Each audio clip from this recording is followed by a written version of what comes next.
आज की कथा का बिंदु है प्रेम। प्यार अगर होता ना जग में सारा जग बंजारा होता। आज प्रेम की कथा कहते हुए मैं प्रेमावतार भगवान श्री कृष्ण की बात करूंगा, जिसकी लीलाओं में प्रेम ही सबसे बड़ा प्रतीक है।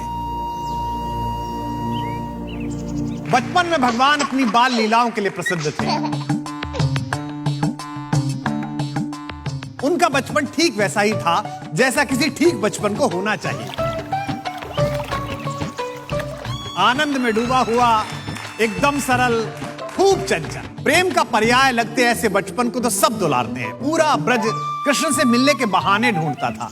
गोपिकाएं तो मां यशोदा के पास हर दूसरे दिन शिकायतें लेकर ही इसीलिए जाती थी कि इस बहाने जिसकी शिकायत कर रही हैं शायद उसके साथ खेलने का, उसे देखने का मौका मिल जाए।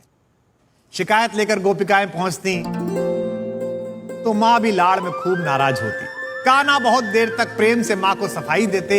मां, मैंने तो माखन खाया ही नहीं था और कब खाऊंगा? सुबह ही सुबह तो तूने मुझे गाय लेकर वन भेज दिया था। वहां पूरा दिन निकल गया, आने में शाम हो गई। ये गोपिकाएं सब झूठ फैलाती हैं। इतनी ऊंचाई पर माखन रखती है मां कि मेरे छोटे छोटे हाथ नहीं पहुंच पाते। ये बताना नहीं चाहते थे कि मैं अपने दोस्तों के कंधों पर चढ़कर मटकी फोड़ देता हूं। मेरे मुख पर माखन लगा जाती हैं, फिर आपसे शिकायत करने आ जाती हैं। और आप इतनी भोली हैं कि इनकी बातों में आ जाती हैं। जब एक छोटा बच्चा इतने प्यार से सफाई दे हमारे घरों में, तो हम सब उसकी छोटी शैतानियां और बदमाशियां समझते हुए भी उसकी वाणी पर सम्मोहित हो जाते हैं। ऐसे ही मां यशोदा मुस्काकर इस बाल गोपाल को गले लगा देती और गोपिकाएं हंसकर अपने घर चली जाती। इसी मनुहार में, इसी प्यार में और प्रकृति के द्वारा भेजे गए इस उपहार यानी कन्हैया के सत्कार में पूरा एक युग बीता है, जिसे द्वापर कहा जाता है। कान्हा से पूरा ब्रज प्रेम करता था क्योंकि कृष्ण को अपने देवत्व पर अहंकार नहीं था। और कथा सुनने वालों ध्यान रखना, प्रेम का अगर कोई सबसे बड़ा शत्रु है तो वह अहंकार है। एक बार परम सत्ता का साक्षात्कार हो जाए तो अंदर का अहंकार मिट जाता है। जब मैं था तब हरि नहीं, अब हरि है मैं ना है। सब अंधियारा मिट गया जब दीपक देखा मां। कृष्ण ने भी अहंकार को दूर रखा, सब पर प्रेम लुटाया। सब गोपिकाएं दीवानी थी, लेकिन एक गोपिका कुछ ज्यादा दीवानी थी, जिसे हम सब वृषभानुजा अर्थात राधा के नाम से जानते हैं। जब कृष्ण ब्रज छोड़कर मथुरा चले गए तो गोपिकाएं उनके विरह में पागल हो उठी। यह जानकर कि राधिका विरह में व्याकुल है, कृष्ण के वियोग में उनके प्राण संकट में हैं, सभी गोपिकाओं ने मिलकर एक समाधान निकाला।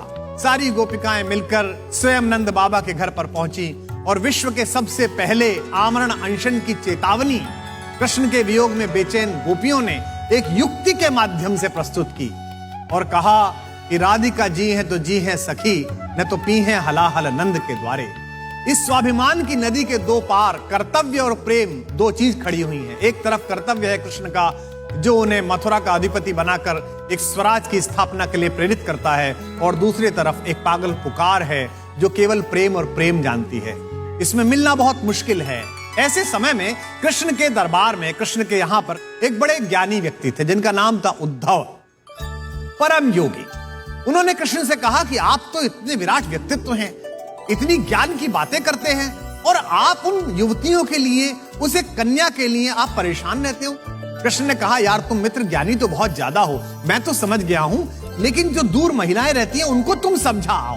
मैंने उन्हें वापस आने का वचन दिया था, लेकिन यहां तो इतने आवश्यक काम है, मैं जा नहीं पा रहा हूं। आप तो महान योगी हैं, इतना सारा ज्ञान का सरप्लस लेके बैठे हुए हैं, थोड़ा उस पार भी सप्लाई कर आइए।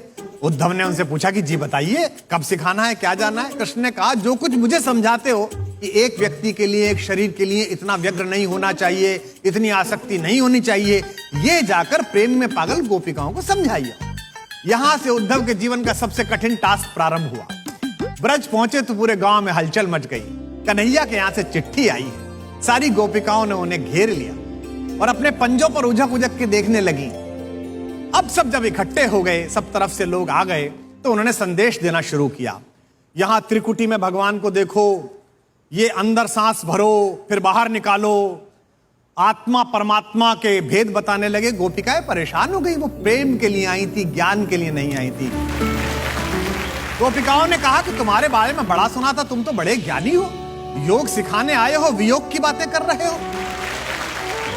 उद्धव सोच रहे थे निरुत्तर होकर कि क्या उत्तर दूं। तभी दूसरी गोपिका ने मजाक उड़ाते हुए कहा कि तुम भी गजब आदमी हो भाई, ऐसे आदमी के साथ रहते हो जो पूरी दुनिया को प्रेम सिखाता है, अनुराग सिखाता है, उसके साथ रहकर भी तुमने ये सीखा कि राग से बाहर निकलो तो तुम्हारा कुछ नहीं हो सकता। सिखाने गए थे उद्धव गोपिकाओं को ज्ञान, लेकिन लौटे सीखकर प्रेम और अहंकार का निस्तारण। यह कथा प्रेम की नहीं थी, यह कथा राधा और कृष्ण की नहीं थी, यह कथा प्रेम और भावना के आगे तर्क के समाप्त होने की कथा थी। यह कथा हमें अहंकार रहित होना सिखाती है, यह कथा हमें प्रेम करना सिखाती है। याद रखिए, कृष्ण जब विश्व को अपने रौद्र रूप को दिखाने वाला, अपने क्रोध को दिखाने वाला, अपनी भगवत्ता को दिखाने वाला, अपनी शक्ति को दिखाने वाला सुदर्शन चक्र उठाते हैं तो केवल एक उंगली का सहारा लेते हैं, लेकिन जब प्रेम की धुन निकालने वाली बांसुरी उठाते हैं तो दोनों हाथों से संभाल कर उसे बजाते हैं।